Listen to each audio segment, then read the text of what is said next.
কবিতা কয়া যায়, আমার কবিতা হইল, আমার কবিতা ওই দেখা যায় তাল গাছ হবে না, আমার কবিতা হবে ওই দেখা যায় কবরস্থান, ওই আমাদের ঘর, ওইখানেতে থাকতে হবে সারা জীবন ভর।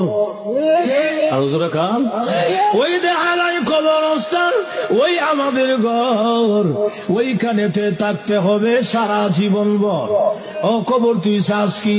টাকা পয়সা নেসনি, সুদ ঘুষ কাসনি বলে না, টাকা পয়সা নেই না, সুদ ঘুষ খাই না, মুমিন বান্দা পাই না, একজন যদি পাই এমনি জান্নাতের বাগান হয়ে যায়।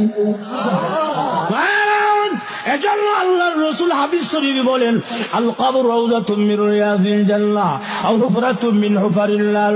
কবরটা কারোর জন্য জাহান্নামের গাড়া হবে, আবার কারোর জন্য জান্নাতের বাগান হবে। আল্লাহর রাসূল বলেন, ঈমান আমল যদি খারাপ হয়, বেনামাজি হয়, তাহলে কবরের মধ্যে বিষাক্ত সাপ দেওয়া হবে ৯৯টা, এক এক ধরনের শাস্তি আরম্ভ হয়ে যাবে। আল্লাহ যদি পক্ষান্তর ঈমান আমল ভালো হয়, পাঁচ ওয়াক্তের নামাজি হয়, এই লোকটাকে কবরের মধ্যে রাখতে দেরি হবে।